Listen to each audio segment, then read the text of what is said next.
acerca de los temas de intolerancia alimentaria y alergia alimentaria. Nuestro equipo está conformado por Andrea Córdoba, Vianney Pot, Jaina Villanueva y una servidora, Juliana Castillo. El objetivo de este video es informar a los egresados de nutrición acerca de estos dos padecimientos en la etapa pediátrica. Así, si en algún momento se llega a presentar alguna de estas situaciones, ellos sepan cómo dar la orientación alimentaria a los familiares para los menores. Primeramente, hablaremos de alergia alimentaria. La alergia alimentaria se define como reacción adversa a alimentos, la respuesta clínica normal luego de la ingestión, contacto o inhalación de un alimento, sus derivados o aditivos. Correspondería a aquellas reacciones que se producen por anticuerpos de inmunoglobulina E, específicos frente a un determinado alimento, confirmado por pruebas in vitro, in vivo, con una correlación con los síntomas del paciente y las pruebas de provocación. Todos los alimentos contienen varias proteínas con capacidad antígena. No son características de un alimento en particular y pueden ser compartidas por especies de la misma familia o familias taxonómicamente cercanas. Otras pueden estar presentes incluso en familias alejadas filogenéticamente, pero que comparten pequeños antígenos. Esta sería la base de la reactividad cruzada entre alimentos o entre alimentos y alérgenos inhalados. La alergia alimentaria se produce solo en algunos individuos previamente sensibilizados y puede ocurrir después de la exposición a muy pequeñas cantidades de alimento. En la actualidad, una gran proporción de niños presenta clínica de alergia a alimentos. Se encuentra más manifestado en los países industrializados. Se ha descrito un pico de prevalencia del 6 al 8% hacia el año de edad, que va disminuyendo progresivamente hasta el final de la infancia y se estabiliza en la misma proporción descrita para la edad adulta, alrededor del 3 al 4%. Los síntomas que podemos encontrar en reacciones alérgicas inducidas por alimentos son variados y pueden afectar a diferentes órganos. En el caso de la piel puede existir eritema, prurito, urticaria, erupción multiviliforme y angioedema. En los ojos puede existir prurito, eritema conjuntival, lagrimeo y edema periorbital. En el caso del aparato respiratorio pueden existir síntomas como congestión nasal, prurito, rinorrea, estornudos, edema laríngeo, ronquera y tos seca, así como tos, opresión torácica, disnea, sibilancias, retracción intercostal y uso de musculatura accesoria. El aparato gastrointestinal puede existir síntomas como angioedema labial, lingual o palatino, prurito oral, náuseas, dolor abdominal, cólico, reflujo, vómitos o diarrea. Y por último, en el aparato cardiovascular puede existir taquicardia, hipotensión y pérdida de conciencia. Ahora explicaremos un poco sobre intolerancia alimentaria. La intolerancia a un alimento se caracteriza por la incapacidad para digerirlo y metabolizarlo. En la intolerancia no interviene ningún mecanismo de defensa inmune. Se refiere a reacciones no inmunes causadas por características fisiológicas únicas del individuo, que incluyen mecanismos metabólicos, tóxicos, farmacológicos e indefinidos. La mayoría de intolerancias alimentarias son metabólicas, principalmente debidas al déficit de una enzima, aunque también se dan intolerancias en las que no se conoce exactamente cuál es el mecanismo implicado. Por ello se llaman desconocidas o indeterminadas. Las farmacológicas se deben al efecto de aminas vasoactivas que están de forma natural en algunos alimentos. Dentro de las intolerancias metabólicas más conocidas cabe destacar intolerancia a la lactosa por déficit de la enzima lactasa, intolerancia a la fructosa por deficiencia de la fructosa 1-fosfato-aldolasa, aunque también puede deberse al déficit o inactividad de la proteína transportadora GLUT5. intolerancia a la galactosa por déficit de la galactoquinasa o galactosa 1-fosfatouridintransferasa. Fenilcetonuria debido a la carencia de la fenilalanina hidroxilasa. Los síntomas causados por las intolerancias son muy variados dependiendo del tipo de intolerancia.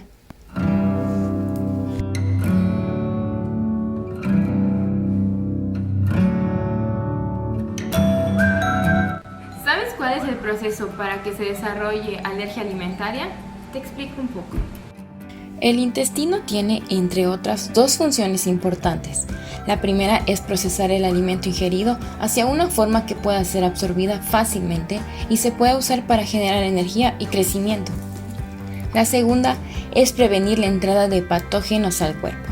El sistema inmune de la mucosa intestinal regularmente se enfrenta a cantidades enormes de antígenos y debe suprimir la respuesta inmune a alimentos y organismos comensales, es decir, desarrollar tolerancia oral a estos. Las células presentadoras de antígenos juegan un papel central muy importante en el desarrollo de la tolerancia oral. Estas células actúan conjuntamente para limitar las respuestas inflamatorias a las bacterias comensales y proteínas a los alimentos que podrían llevar daño a los tejidos, mantener los microorganismos confinados a la luz intestinal y reconocer y responder ante patógenos que podrían causar daño a tejidos o propiciar enfermedad. Bien, ahora sepamos que el fallo en lograr un adecuado balance de estas funciones puede llevar a pérdida de la tolerancia, que conllevaría enfermedades inflamatorias, como enfermedad inflamatoria intestinal, o respuesta a antígenos inocuos de la comida, como ocurre en pacientes con enfermedad celíaca y alergias alimentarias mediadas por inmunoglobulina E. En personas susceptibles, la tolerancia oral puede no desarrollarse después de la ingestión del antígeno o puede ser evadida por la presentación de proteínas a través de rutas alternas, como el tracto respiratorio o la piel. La pérdida de la barrera de la piel provee una de la puerta de entrada para sensibilización a alérgenos de la comida que se encuentra en el ambiente y en forma creciente es considerada una ruta de entrada potencial, por medio de la cual los alérgenos de la comida evaden la tolerancia oral. Ahora explicaremos la fisiopatología de la intolerancia alimentaria. Las intolerancias son causadas por la imposibilidad de metabolizar ciertas sustancias presentes en los alimentos, debido a diversos déficits enzimáticos. Las causas de la intolerancia alimentaria pueden ser debido a múltiples factores. Entre ellos, podemos encontrar problemas intestinales, alteraciones enzimáticas, así como el consumo excesivo de determinados alimentos, debido a hábitos dietéticos poco variados. También se deben a déficits enzimáticos que originan alteraciones en el metabolismo de diferentes nutrientes. Las más frecuentes se deben a deficiencia de diversas disacaridasas, como el déficit de la lactasa, enzima producida en el intestino delgado para metabolizar o digerir la lactosa, que lleva a la intolerancia a la lactosa. Ya que la lactosa no puede ser absorbida, se acumula y es fermentada por las bacterias del intestino grueso, dando lugar a flatulencias, distensión abdominal, diarrea con deposiciones ácidas. En cuanto a la fisiopatología por sustancias farmacológicas, se produce por productos químicos contenidos de forma natural en el alimento o añadidos a él, que propician un efecto indeseable en el individuo. Se desencadenan por consumo de cafeína o aminas vasoactivas, como la histamina, tiramina, feniletilamina, serotonina. Las aminas vasoactivas forman parte de algunos alimentos, sobre todo alimentos curados, como lo son los quesos, las sardinas, las anchoas, los alimentos fermentados, y las bebidas alcohólicas. Una vez vistas estas dos fisiopatologías, hablaremos sobre las diferencias. La diferencia que existe entre ambas es que en el caso de la alergia alimentaria se produce porque nuestro sistema inmunitario percibe que una sustancia, en principio inofensiva para nuestro organismo, es nociva y en consecuencia actúa de manera desproporcionada, provocando una serie de síntomas. Por el contrario, una intolerancia alimentaria es una reacción del sistema digestivo ante un alimento u otra sustancia, debido a un déficit enzimático del organismo, que impide metabolizarlo correctamente, o puede ser propiciada por la intolerancia a un fármaco añadido o alguna sustancia química propia del alimento.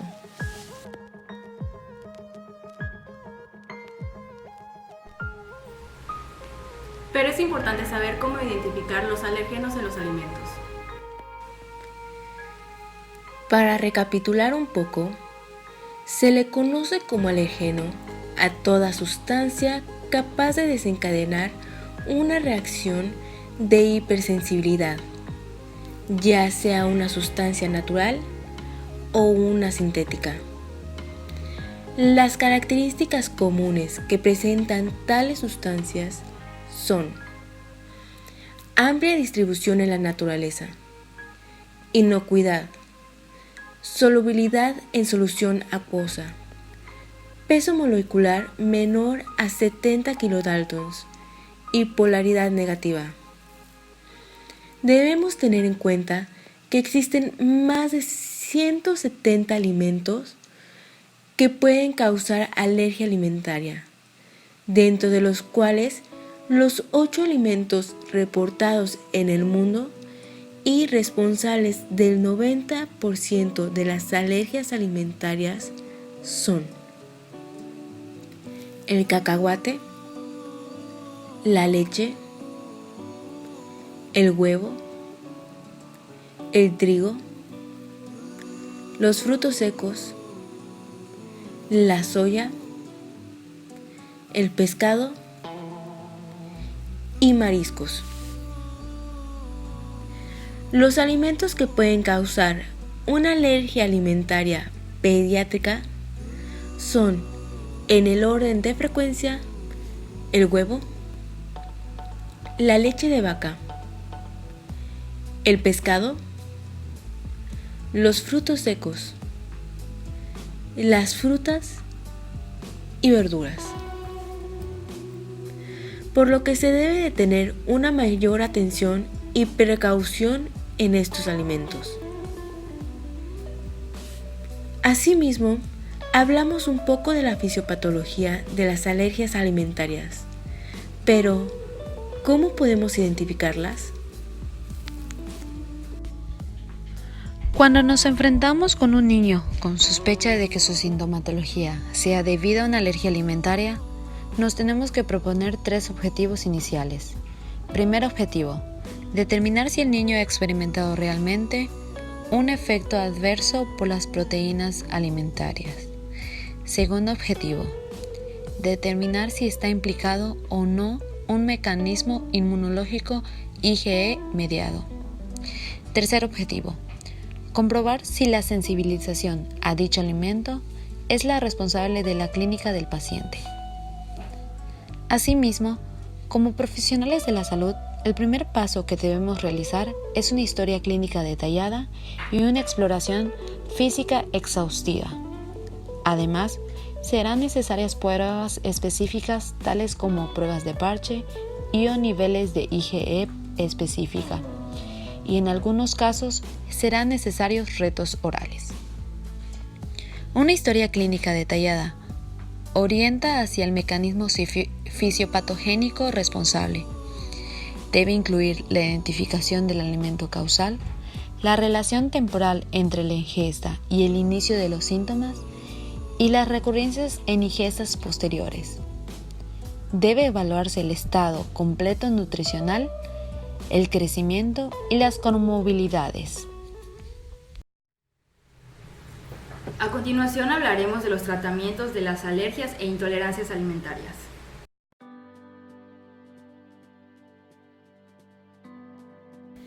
El tratamiento de la alergia a un alimento se basa en eliminar el alimento específico de la dieta y aquellos que puedan dar reactividad cruzada. Se debe realizar la valoración nutricional tanto en abordaje como en tratamiento. En el caso de las intolerancias alimentarias, el cuerpo de manera gradual puede llegar a aceptar y tolerar pequeñas cantidades del alimento o sustancia, sin presentar síntomas o malestar generalizado. Debido a la ausencia de algunos alimentos, la mayoría de los niños no cubre sus ingestas diarias recomendadas, que se conocen comúnmente como las IDR, de los nutrientes esenciales como el calcio, vitaminas A, D, E, riboflavina, niacina, por lo que es importante vigilar que se cubra el requerimiento de estas mismas. Es por lo anteriormente mencionado que es importante conocer las ingestas diarias recomendadas de los diversos nutrientes.